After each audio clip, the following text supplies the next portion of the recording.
I have been talking about sufficiency economy for a few times, or self-reliant for a while. Many people confused don't know how to start it, where to start it, how to be self-sufficiency. The first thing to think about is water. We need to start from water because water is the most important thing in our life. But now, many places in the world, we have problem with water. Sometimes we have flooding. Sometimes we have drought. Even we have a lot of water. Why this thing happen? That means we did not manage about water in our life. In sufficiency way, we need to manage the water is the first priority. How can we manage the water? Because most of the places in the world, we have rain or snow almost everywhere. How can we collecting water from the sky as much as we can? That's the most important thing. Because the way we live now, we farm, the way we live, we did not preserve the water. We did not collect the water. When the rain comes, we just let the water go. And then we just rely on water in the canal, in the pond, or from the government. But when we think about sufficiency, we need to think about we need to have our own water system. If we have water, we will be secure because water is the most important thing in our life. How can we collect rainwater? There are many ways to collect rainwater. The big mistake in the past is we have the wrong way of farming. We do monocrop. We grow only one variety of plants in the big area. And then we use chemical. When we use chemical, we kill the grass. We cut down the tree. We grow only one kind of plant. And then when the rain comes, there's nothing to stop the water for running fast. So the water will run fast to the small canal and to the river and go to the ocean. So the water has no time to seeping underground because there's no grass, because we use so much weed killer in our life everywhere in the world. We kill the grass, but the grass is very important part of our land, our system to keep the water flow slower. And then if we have more grass, if we have more trees, more different kind of trees, when the rain comes, the water have time to seeping underground more. So the table water underground will be higher and higher. And the plant can survive in dry season. And human can survive easily. We just dig a hole in the ground, only 3 meters, 4 meters, we got water from underground. That's the way people used in the past. But now when we cut all the tree down, when we kill all the grass, and we put a lot of concrete everywhere, when the rain comes, the water just run fast to the river and go to the ocean. And it causes a lot of crisis everywhere in the world now. So, in sufficiency economy way, we need to think about how can we collecting rainwater as much as we can. The main idea is we need to collect rainwater every drop that drop in our land. So the first thing we need to do is we need to calculate how much rainwater drop in our land. For example, like in Thailand, in some area, the rain drop in my land. The rain, the whole year is about 1.5 cubic meters. 1.5 cubic meters. It dropped in 1 square meters in my land. So how can I collect all 1.5 cubic meters in every part of my land. Don't let them flow out of my land at all. So the good way to think about it is we can save water in the pond, or we can save water underground, or we can save water in the trees. There are 3 ways we can save them: in the pond, underground, and in the trees. So in some area, we cannot dig a pond. We don't need to dig a pond because some area is so high. Even we dig a pond, it will not hold water. Or some area is no clay, only sand and rocks. You cannot dig a pond because the water will seep out very quick, cannot hold water. So we need to understand the character of our land. What kind of soil do we have? How steep it is? And then what kind of plant that can grow well in that area. So when we know the number of rainwater drop in our land, we need to think about to design how can we keep the water, rainwater in our land as much as we can. If my land quite stiff like this, and if I want to save the water in my land, I cannot dig pond in this area like this. This area will not hold water. So I cannot do this because it's high. So when it's high, it will not hold water. So I need to dig a pond in this area, the lowest area. So if I dig the pond in this area, I can hold water better. But if I don't have a low area like this, I need to keep water underground. The way to keep water underground is to make a swale.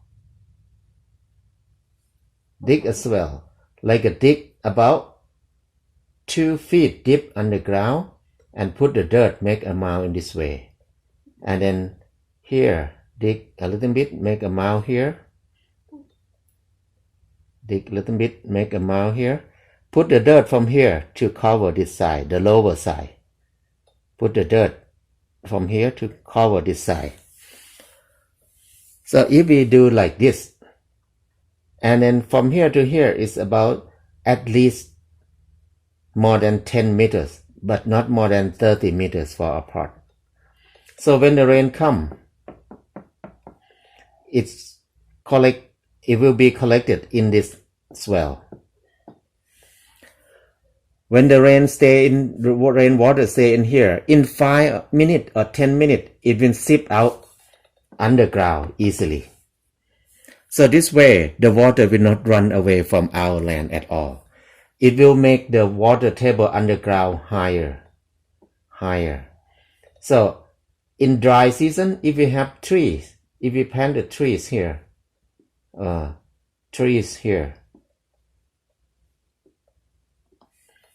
underground water is higher. The root of the tree can get to the moisture easily.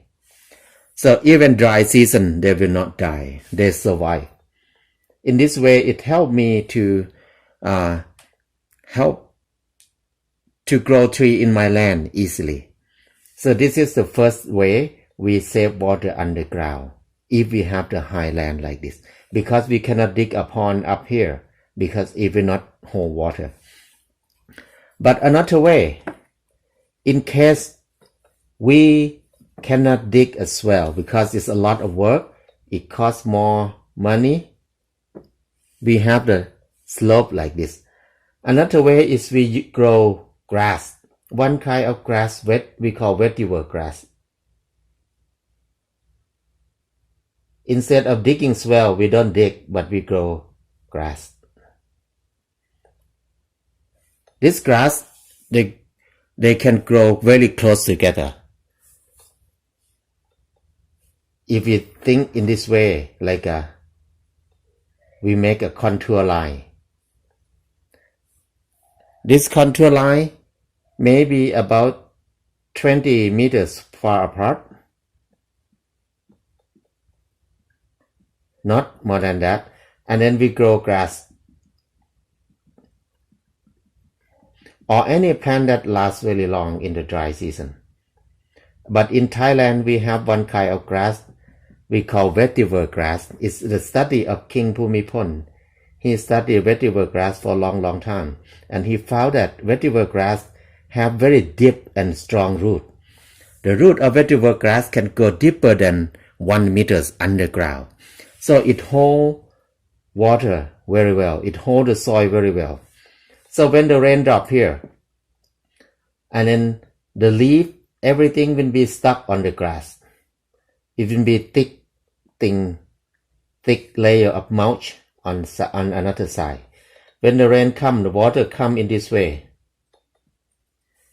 It slow down when it stuck at the row of the vetiver grass or any kind of grass.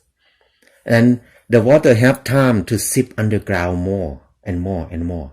So it flows slower. Whenever the water flows slower, it seep underground more. That's the way we keep water underground. So if we cannot dig the swale, grow the grass very close together in the contour line like this. This is the way we save water underground. So another way is when we have this thing, it's good to have the big tree. Can be papaya, or can be mango tree, coconut tree, or any kind of tree on the contour line. That will help to preserve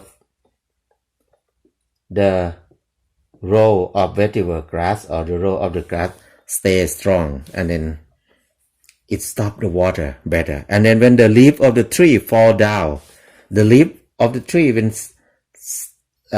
stay inside of the grass. So it helps to slow down water more and more and more. And between this thing, between these two rows, we can plant anything that we want to plant.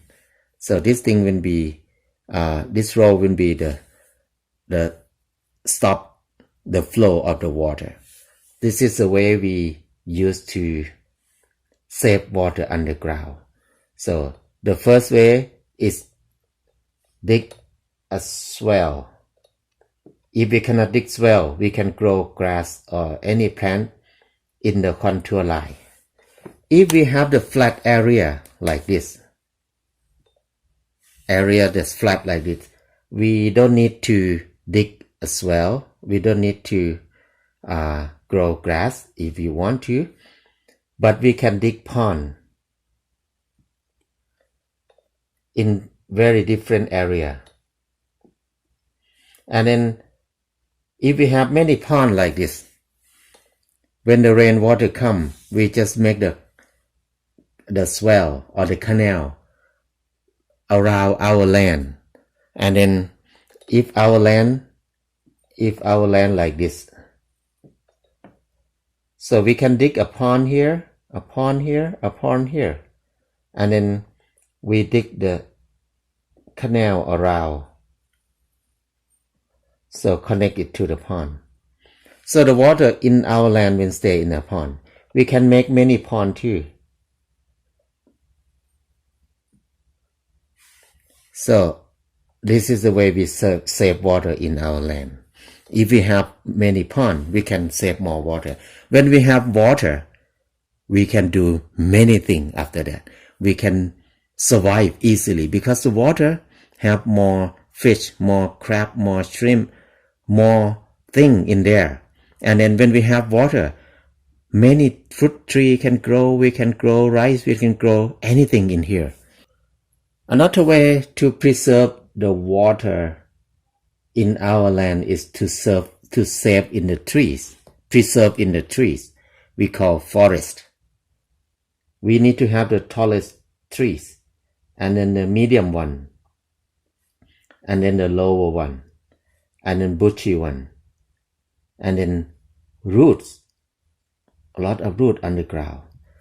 So When we have tree like this, tree always rely on each other. Tree don't want to be lonely.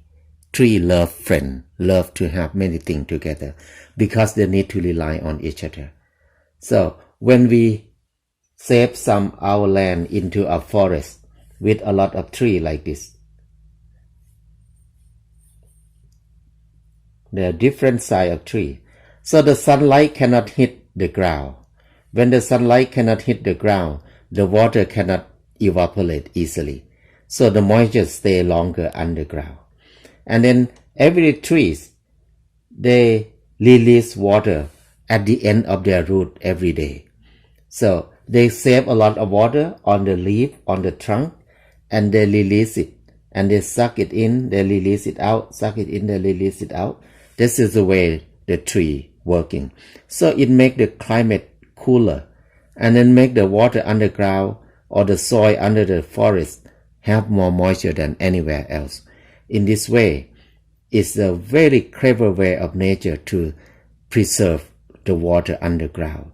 So when we look at the big picture of the river, the end of the river always there's a lot of banana tree or a lot of big trees, because this tree they save water under the inside their trunk in the trees, and they release it drop by drop every day, and then it come together, it become a small creek, it become a river, small river, and become a big river, and it flow like this all year round. So there's 3 ways to save the water. One way, save in the pond if we can dig a pond. The second way, save underground by swale, digging a swale or plant grass or anything in the contour line to stop the flow of the river. And the third way is to have a forest. Forest is the best natural dam in the world because it can preserve a lot of water without spending any money. Water will be the biggest problem in our life. Even you're farmer or not farmer, we need to think about it. We need to think about it in individual level, like in our land. If we have land, we need to think about how can we save water in our land? How can we have our own water in our property? In the bigger level, like in the village level, we need to think together in the village. How can we preserve water in the village, for the village? In the country level, we need to think, how about we save the water in the country level? Water is the most important thing in our life from now on, because we are going to fight for water more and more and more and more, because business sector or industrial sector, they need more water than farmer because they turn water into money. So they have more money to pay for politician. They control the politician. They control the government. They will make law and force farmer to pay tax on water more and more in the future. And farmer don't have money to pay tax. You have no right to use water in the public. So farmer will be suffer and suffer. And soon the water will be very expensive. That will be very sad thing to think about it. I think this is the biggest crisis in the world, is when we have to buy expensive water to drink or use in our life. Because the world has more water than soil. We have so much water on this earth, but we never think about how can we preserve water to use it. We have not enough water in the middle of water. This is the strange crisis in the world. We should not let it be like that. We need to decide to be self-reliant, decide to be sufficiency. Water is the first number. It's the number one. It's the first thing to think about, to decide about. How can we have our own water? Water is the most important security in our life.